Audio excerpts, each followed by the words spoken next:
Shalom anak-anak sekolah minggu, jumpa lagi dengan Bapak Gembala pada hari ini. Apa kabar semuanya anak-anak sekolah minggu? Tentunya dalam keadaan baik-baik saja dan dalam keadaan sehat-sehat saja. Kita masih berada di rumah kita masing-masing, sekolah minggu di rumah masing-masing. Selalu berdoa, selalu membaca Alkitab, selalu memuji menyembah Tuhan, selalu membantu papa mama, dan selalu rajin belajar. Karena sebentar lagi anak-anak sekolah minggu akan masuk dalam fase-fase ulangan kenaikan kelas di sekolahnya masing-masing.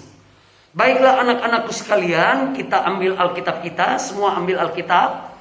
Lihat Alkitabnya, Bapak Gembala pegang Alkitab dan Bapak Gembala akan membacakan ayat firman Tuhan. Dan nanti anak-anak sekolah minggu akan membacakan lebih lanjut ya. Di rumah masing-masing tentunya rajin membaca Alkitab. Ya. Di dalam Matius pasal yang ke-28. Ya, Matius pasal yang ke-28. Ayat yang ke-11 sampai dengan ayat yang ke-15. Tetapi Bapak Gembala akan membaca judulnya dan ayat yang ke-15. Ya. Dusta mahkamah agama, ayat 15. Nanti anak-anak sekolah minggu membaca dari ayat 11 sampai ayat yang ke-15 di rumah masing-masing. Tetapi Bapak Gembala membaca ayat yang ke-15. Mereka menerima uang itu dan berbuat seperti yang dipesankan kepada mereka. Dan cerita ini tersiar di antara orang Yahudi sampai sekarang ini. Nah, anak-anak sekolah minggu yang diberkati Tuhan, kita baru saja membaca, kalau kita membaca dari ayat 11 sampai ayat yang ke-15, kita menemukan di sana ada 3 hal penting. Pertama, kesepakatan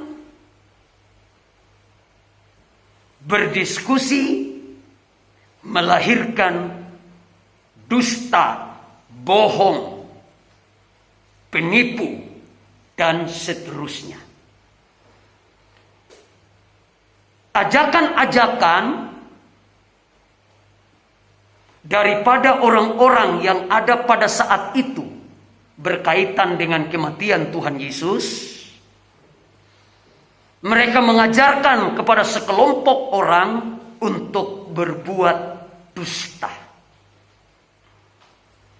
Dusta telah melahirkan kesengsaraan. Dusta telah melahirkan maut. Dusta telah melahirkan dosa.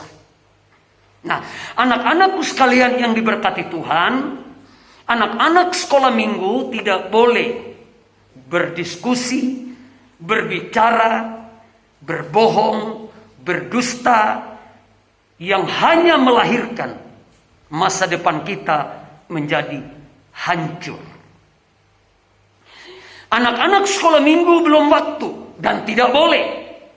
Anak-anak sekolah minggu harus berada pada jalur firman dan selalu berdoa dan selalu minta Tuhan tolong untuk kita tidak boleh berada dalam lingkaran diskusi kesepakatan dusta. Yang kedua, gara-gara uang semua orang terjebak. Anak-anak sekolah minggu belum tentu, belum tahu, belum terlalu mengerti tentang uang. Tetapi uang telah melahirkan kesepakatan dusta. Bukan uangnya, tetapi orang-orangnya yang cenderung berbuat dosa. Uang telah melahirkan kejahatan, uang telah melahirkan kehancuran. Sehingga anak-anak sekolah minggu bukan uangnya yang jahat, orangnya, pikirannya jahat, hatinya jahat.